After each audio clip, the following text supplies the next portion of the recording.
Ассалаумағалейкум, құрметті көрермен. Егер де дәл қазір банк шотыңыз бұғатталып тұрса, бұл видео сіз үшін. Ақшаңыз бар, бірақ карта жұмыс істемей ме, аударым өтпей ме, шотта минус тұр ма? Көп адам осы жағдайды күтпейді. Сот болмаған, ескерту болмаған, бір күні карта блокқа кетеді. Бұл Қазақстанда өте жиі кездесетін жағдай. Менің атым Шернияз. Бұл видеода шоттың неге бұғатталатынын және заңды түрде не істеуге болатынын қарапайым тілмен түсіндіремін. Көбіне бәрі мынандай жолмен болады.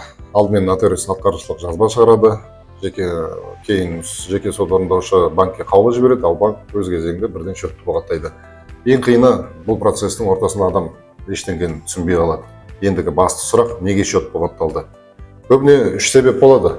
Қарыз атқарушылық жазба, бұны халық арасында исполнительная надпись дейміз, жеке сот орындаушының қаулысы, және сотқа өтіп кеткен ескі ұмыт қалған істер. Кейде адам өзі де білмейді. Мәселе қарыздың өзінде емес, мәселе процедурада. Маңызды нәрсені айтайын, шот бұғатталды екен деп, сіз құқығыңыз бітпейді бұл жерде. Заңда негізі дауласуға болады, қарсылық білдіруге болады, және мерзімді тексеруге болады. Бірақ көп адам осыны білмейді. Тағы бір маңызды жайт, заң бойынша кейбір шоттар бұғатталмауы да тиіс. Олар бізде әлеуметтік төлемдер, жәрдемақылар, алимент және тағы басқа. Бұл жерде айта кететін жайт, несгораемый сумма болады, 48.655 өмір сүру деңгейі дейді ғой. Сол сумма ол жаңағы шоттардан ұсталғанның өзінде де 50% жаңағы сумма қалатын жайт. Бірақ өкінішке орай тәжірибеде бұл талап жиі сақталмайды. Ең маңызды сөз, тағы да айта кетейін, мерзім. Көп жағдайда мәселе арест емес, мәселе мерзімнің бұзылғанында. Мысалға алсақ, құжат кеш берілген, хабарлама жетпеген, заңда көрсетілген уақыт сақталмаған. Осындай ұзақ көрінетін нәрселерді істің тағдырын шешеді, анығын айтқанда.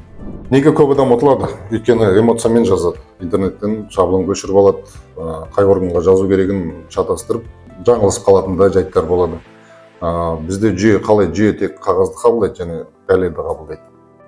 Енді не істеу керек? Реттілік өте маңызды. Алдымен қай құжатпен шот бұғатталғанын анықтаңыз, кейін нотариус па әлде соттың шешімімен нақтылаңыз. Өйткені бұл жақта шот бұғатталғанда басты айта кететін жайт, шот бұғатталғанда шығаратын, постановление шығаратын екі ғана орган, соттың шешімі немесе нотариальный палата.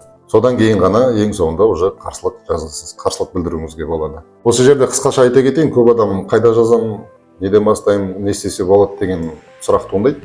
Сондай жағдайда көмек болсын деп, қазіргі Әділбот деген платформа бар. Қай органға жазу керегін, жалпы сізге возражение, дайын возражениені, қазір әлеуметтік желілерде де жүр ғой, өзіміздің әріптестер, жаза алатын адамдар бар, жаза алмайтын да адамдар бар. Сол секілді жазып жүрген кісілердің көмегіне жүгінсеңіздер болады, немесе осы Әділботтың көмегіне жүгінсеңіздер болады. Қолдану әркімнің өз таңдауы, мен тек пайдалы болуы мүмкін деп айтып отырмын. Бұл видео ақпараттық мақсатта және жеке заңгерлік кеңес емес, бірақ бір нәрсені есте сақтаңыз, шоты бұғатталған адам ешқашан жалғыз емес, бұл мыңдаған еліміздегі көптеген адамның мәселесі. Білім болса шешімі бар, жолы да бар. Егер ақпарат пайдалы болса, сізге немесе жақындарыңызға, әрине сіздерден лайк және подписка, комментарийге бұғаттау деп жаза кетіңіз. Келесі видеоларда бұйыртса нақты мысалдарды бірге талдайтын боламыз. Реестр должников деген сайтымен жұмыс істеуді үйретеміз, көрсетеміз, түсіндіріп өтем. Қолымнан келгенше көмек беруге тырысамын. Аман сау болыңыздар.